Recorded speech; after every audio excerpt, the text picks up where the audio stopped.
Assalamualaikum warahmatullahi wabarakatuh. Perkenalkan, nama saya Sylvia Anggraini dengan NIM 190161994 dari program studi Pendidikan Bahasa dan Sastra Indonesia.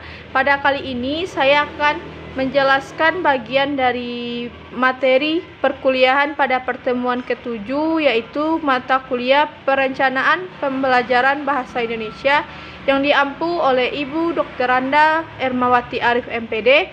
Dan pada pertemuan ke-7 ini materi perkuliahan dibagi menjadi 3. Yang materi pertama yaitu jenis alat evaluasi, dan materi yang kedua yaitu alat evaluasi dalam bahasa Indonesia. Yang ketiga yaitu persyaratan alat evaluasi. Baiklah, langsung saja kita kepada materi yang pertama yaitu jenis alat evaluasi. Di sini jenis alat evaluasi terbagi atas 2, yaitu teknik tes dan yang kedua teknik bukan tes atau non tes. Dan yang pertama teknik tes. Tes ini ada yang diberikan secara lisan, menuntut jawaban secara lisan, ada tes tulisan, dan tes tindakan dalam bentuk perbuatan. Soal-soal tes yang ada disusun dalam bentuk objektif, ada juga yang berbentuk esai atau uraian. Ada juga 2 jenis tes yang akan dibahas, yaitu tes uraian atau tes esai dan tes objektif. Tes uraian terdiri dari uraian bebas, uraian terbatas, dan uraian terstruktur.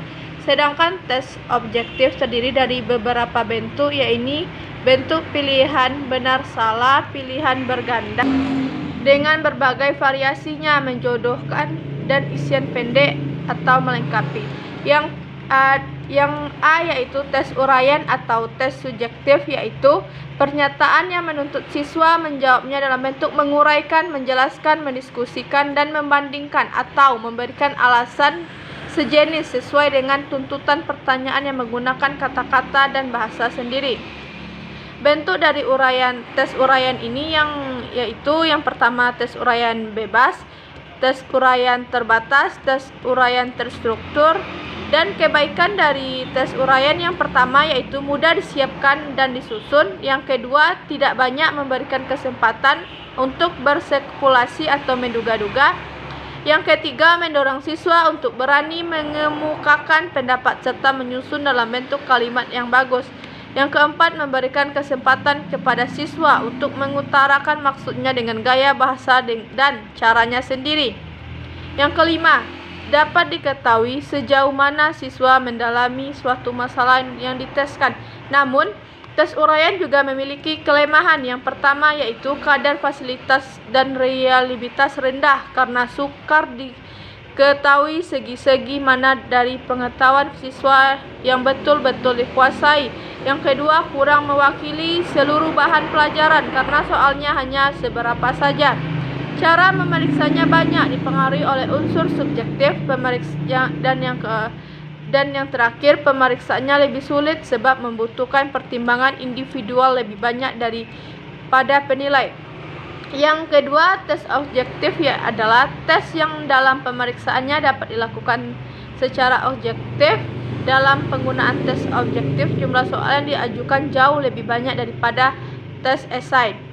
Macam-macam tes objektif: yang pertama tes benar salah, tes pilihan ganda, yang ketiga tes menjodohkan, dan keempat tes isian. Kebaikan tes objektif yang pertama lebih mewakili bahan ajar karena soalnya lebih banyak. Yang kedua, lebih mudah dan cepat cara membacanya karena terdapat jawabannya sudah disediakan, tinggal memilih saja.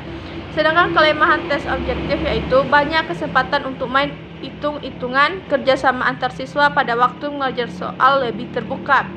Teknik dan bagian yang kedua yaitu teknik bukan tes atau non tes. Penggunaan non tes untuk menilai hasil dan proses belajar masih sangat terbatas jika dibandingkan dengan penggunaan tes dalam menilai hasil dan proses belajar. Dan pada aspek kognitif, hasil diperoleh siswa untuk menyelesaikan pengalaman belajarnya. Berikut alat dari non tes: yang pertama wawancara, yang kedua kuesioner, yang ketiga yaitu skala, yang keempat daftar cocok, dan yang kelima observasi, dan yang keenam sosiometri. Baiklah, itulah penjelasan saya tentang materi pertama. Langsung saja kita lanjut pada materi yang kedua. Baiklah, materi yang kedua yaitu alat evaluasi dalam bahasa Indonesia. Sebelum menyusun sebuah teks, terlebih dahulu harus memastikan tujuan dari tes dan penyusunan kisi-kisi tes.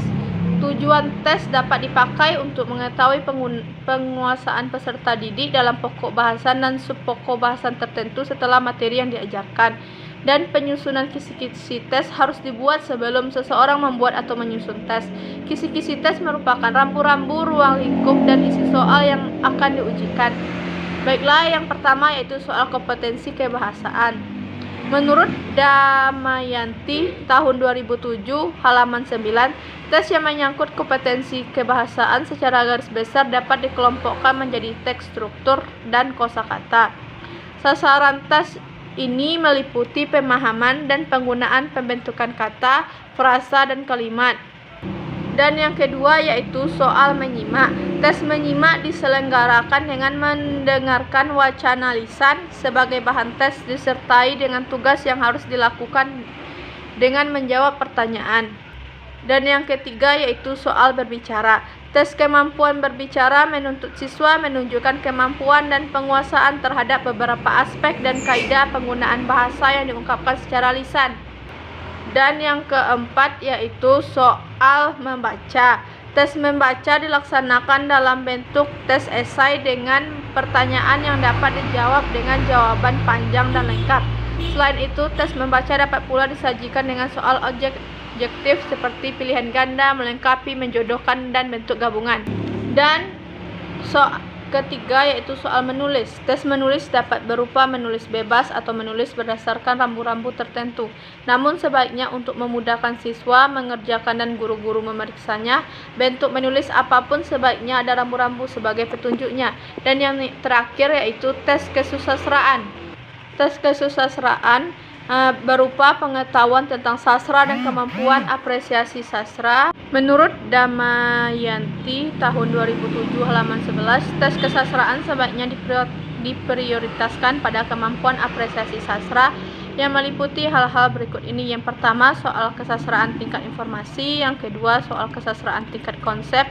Yang ketiga, soal kesastraan tingkat perseptif. Yang keempat, soal kesastraan tingkat apresiasi. Adapun langkah-langkah penerapan penilaian performasi yaitu yang pertama, mengidentifikasi semua aspek kemampuan yang akan dinilai. Yang kedua, tuliskan semua rincian kriteria sebagai deskriptor kemampuan. Yang ketiga, urutkan kemampuan yang akan dinilai berdasarkan urutan aspek yang akan diamati. Langsung kita kepada materi yang ketiga yaitu persyaratan evaluasi yang baik. Sebuah instrumen evaluasi hasil belajar hendaknya memenuhi syarat sebelum digunakan untuk mengevaluasi atau mengadakan penilaian agar terhindar dari kesalahan dan hasil yang tidak valid atau tidak sesuai dari kenyataan yang sebenarnya. Alat evaluasi yang kurang baik dapat mengakibatkan hasil penelitian menjadi hias atau tidak sesuainya hasil penilaian dengan kenyataan yang sebenarnya, seperti contoh anak-anak yang pintar dinilai tidak mampu atau sebaliknya. Dan dalam persyaratan evaluasi yang baik terdapat 7. Yang pertama yaitu validitas, yang kedua reliabilitas, objektivitas, yang keempat praktikabilitas, yang kelima ekonomis, yang keenam taraf kesukaran, dan yang ketujuh daya pembeda. Dan yang materi pertama yaitu validitas adalah sifat benar menurut bukti yang ada, logika berpikir, atau kekuatan hukum. Menurut Dignas bahwa validitas adalah kemampuan suatu alat ukur untuk mengukur sasaran ukurnya, sedangkan menurut Wikipedia Indonesia diterjemahkan kesalihan kebenaran perkuat oleh bukti atau data. Faktor-faktor yang mempengaruhi validitas ada 3. Yang pertama yaitu faktor di dalam tes itu sendiri. Yang kedua, faktor dalam respon siswa itu terjadi jika siswa mengalami gangguan emosional dalam menjawab tes. Siswa hanya cenderung menerka-nerka dalam menjawab tes. Yang ketiga, faktor dalam mengadministrasi tes dan pembijian. Dan yang kedua yaitu reliabilitas. Instrumen dikatakan memiliki reliabilitas yang tinggi manakala instrumen tersebut dapat menghasilkan pengukuran yang ajak.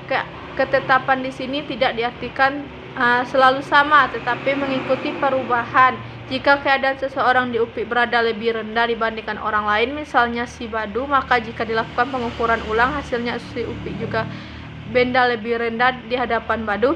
Tinggi rendahnya reliabilitas ini dapat dihitung dengan uji reliabilitas dan dinyatakan dengan koefisien reliabilitas. Yang ketiga yaitu objektivitas.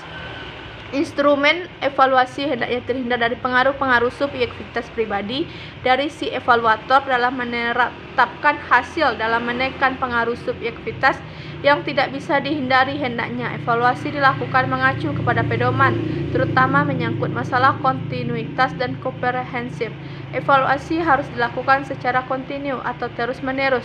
Dengan evaluasi yang berkali-kali dilakukan, maka evaluator akan memperoleh gambaran yang lebih jelas tentang keadaan audien yang dinilai. Evaluasi yang diadakan secara on the spot dan hanya 1 atau 2 kali tidak akan dapat memberikan hasil yang objektif tentang keadaan audien yang dievaluasi.